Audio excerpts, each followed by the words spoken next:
सबसे पहले बात मैं ये कहना चाहता हूँ कि मैं वीडियो बनाने से पहले आज तक वीडियो कितने बनाए लेकिन अब नंबर चेंज किया। मेरा नाम द्वारिका प्रसाद भट्ट है। मैं उत्तराखंड का रहने वाला हूँ। मेरे पिताजी का नाम श्री सोहन लाल भट्ट था। तो मैं आचार्य चाणक्य पे बात करना चाहता हूँ। चाणक्य नीति भारतीय इतिहास और संस्कृति जैसी अनमोल निधि है जिस पर हम भारत के लोग गर्व से मस्तक ऊंचा करके कह सकते हैं कि भारत के दार्शनिक चिंतक विचारक और लेखक यूनान के विद्वानों से किसी तरह भी कम नहीं रही।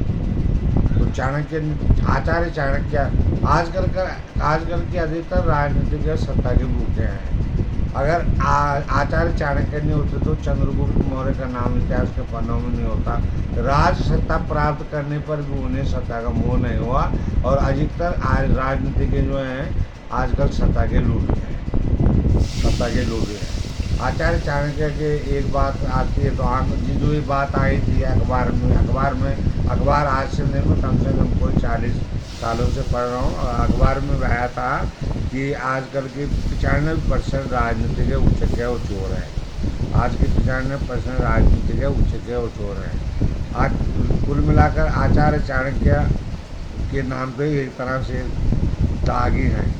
और आचार्य चाणक्य जैसे 2400 साल पहले पैदा हुए थे, आज तक न कोई राजनीतिक ऐसा होगा, न हुआ है, न हो सकता है।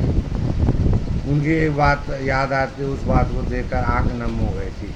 एक बार चंद्रगुप्त मौर्य के टाइम में नदी में बाढ़ आ रखी थी और जहाँ आचार्य चाणक्य की कुटिया थे वहाँ बाढ़ पीड़ितों के लिए कुछ कंबल पड़े हुए थे।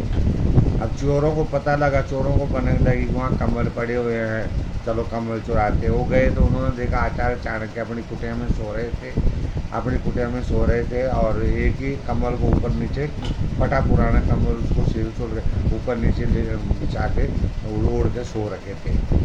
चोरों ने देखा, चोर कुटिया में गए, उन्होंने बोला आचार्य आप ये कंबल यहाँ से ले सकते थे। बोलता नहीं, वो मेरी निधि नहीं, वो जनता की निधि है। ऐसा राजनीति कोई आज होगा? आज आचार्य चाणक्य कौटिल्यार्थ शास्त्र का जो उन्होंने वो किया है उसके हिसाब से देखा जाए तो आज की राजनीति डर्टी पॉलिटिक्स है, आज की गंदी राजनीति है। बस मैंने कह दिया कि 5% राजनीतिक यही होंगे जो सत्ता के लोग भी नहीं होंगे। और जो ये टीवी चैनलों पे, वैसे मैंने अनुरुद्ध आचार्य जी को भी पत्र लिखा हुआ है। कुछ मैंने उनको ये लिखा, कुछ मैंने अपने ज्ञान का अनुभव लिखा, कुछ मैंने उनसे सवालात कर रखे हैं। अब देख, अगर वो नहीं बोलेंगे तो फिर मैं मीडिया में बोलूँगा।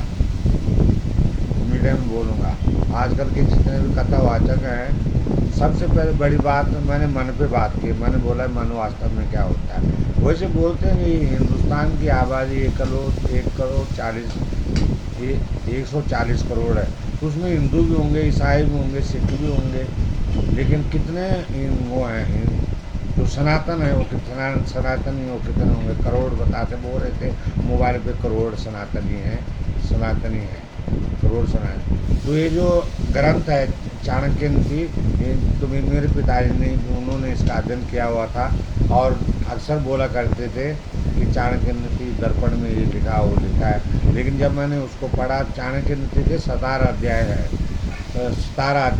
श्लोक वैसे 339 हैं, लेकिन कई श्लोकों की पुनरावृत्ति हो रखी है और 17 अध्याय है।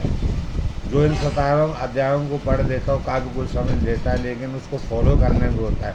मैं आज से नहीं, जब से मेरे पिताजी की डेथ हुई थी मैं तब से नितिशा उसको पढ़ना, लेकिन उसके लिए पीछे कोई प्रेरणा स्रोत होना चाहिए। वो मेरे पिताजी से पढ़ने का शौक हर किसी को नहीं होता।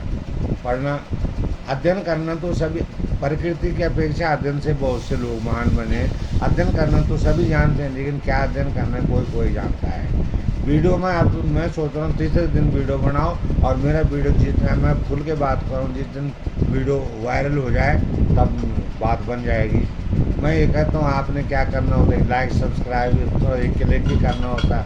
आज का वीडियो ज़रा मेरा लंबा बन गया है। इसी पुस्तक से मुझे स्वाध्याय की प्रेरणा मिली कि स्वाध्याय से ज्ञान की प्राप्ति होती है, ज्ञान से ईश्वर की प्राप्ति होती है। स्वयं को समझने का पुरुषार्थ ही सच्ची पूजा है।